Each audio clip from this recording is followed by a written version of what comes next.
Hi, welcome back. I'm going to be doing a continuation of a video that I did last year called Products I Am No Longer Buying in 2019.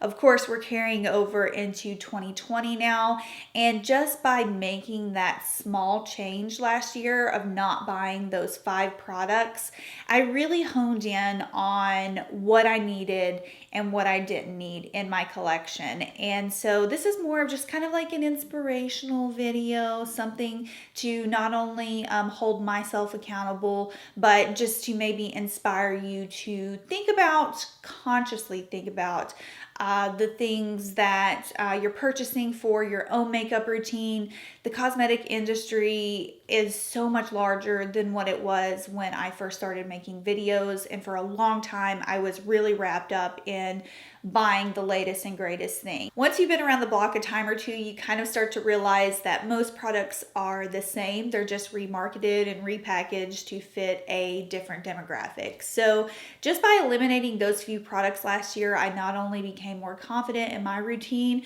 but I really started to pay closer attention to marketing and just overall cosmetics in general. So I've added 5 more things, or at least 5 more things, or maybe more, to that list this year, and I'm going to run through those really quickly. Like I said, this is more of an inspirational video. It's not tutorial based like my normal ones, but yeah, I'm just holding myself accountable. So number one on my list was number one on my list last year, I think, and it was eyeshadow palettes. And I can happily say that I did not purchase any eyeshadow palettes in 2019. That was a huge success for me because for a long time, every eyeshadow palette that came out, I wanted immediately, and I completely skipped out on that last year, and I can safely say that I do not regret it.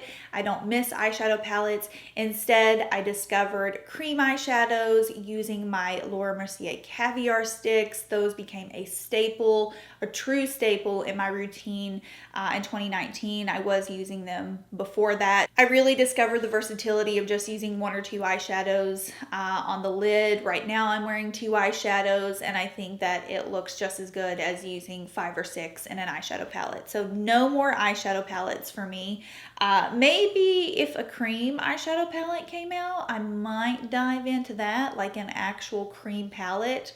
I think that would be interesting, but until that comes my way, I'm staying a safe distance away from anything eye related and in a palette. To go along with eyeshadow palettes, I also included single eyeshadow pans. So anything that comes in, like, for example, a MAC single eyeshadow powder, I will say, is one that I'm just going to completely avoid. Now, if it's something like a pressed pigment, like these bodyography ones that I use pretty frequently, I mean, these are lovely. Like, I think that these are really innovative, and I do use them a lot. I'm wearing them on my eyes right now, and I feel like those definitely need to be used up before I even consider purchasing singles. Number 2 is eye primer. I feel like I stopped buying eye primer a good while ago, but I'm still adding it to this list because if anything innovative or super cool comes out this year, I just feel like I need to avoid it because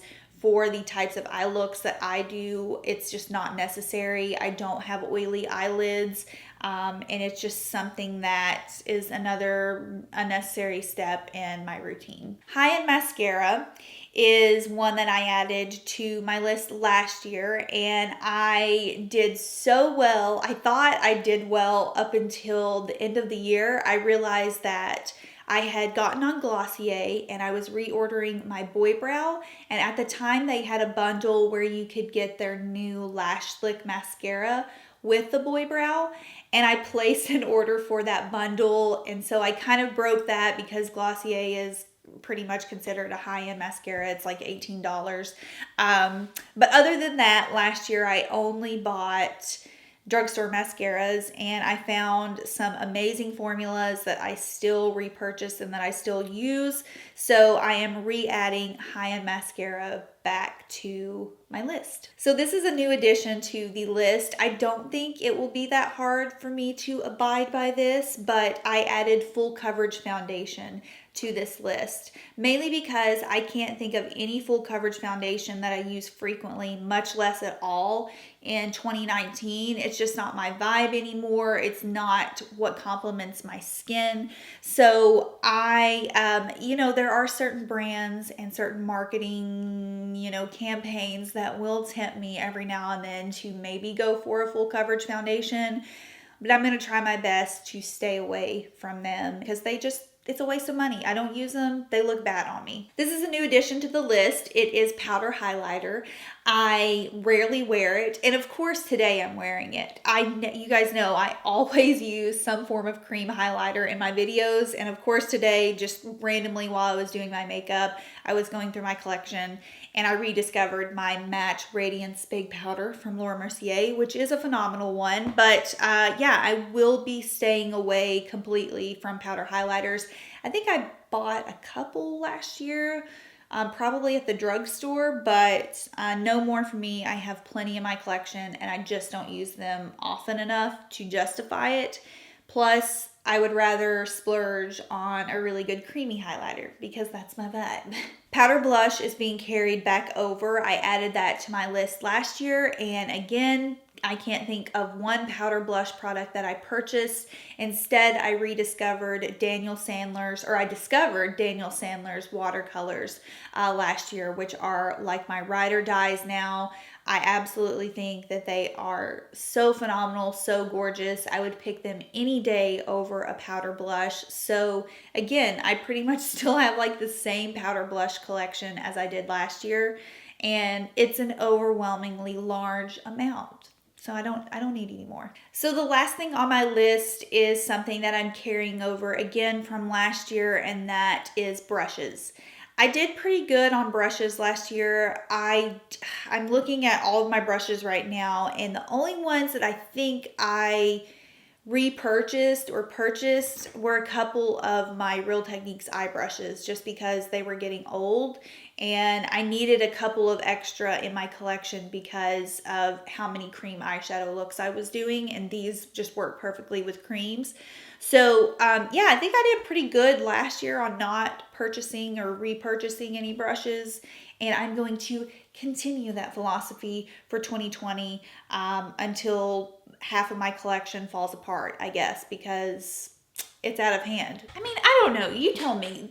I feel like this isn't too extensive of a collection. This is literally my entire brush collection in these two little containers here. Most are face brushes. I have like this small compartment up front. These are my eye brushes, but I've seen people who have like triple, quadruple the amount of brushes. You know what I mean? This is a solid collection for me. I have enough to where I can wash a certain set and then still have enough to continue using while those are drying for a couple of days.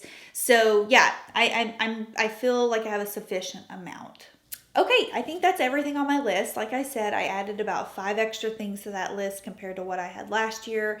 I just want to make a more conscious effort. I feel like I've been such a basic consumer for my entire 20s, and I'll be 27 in February. So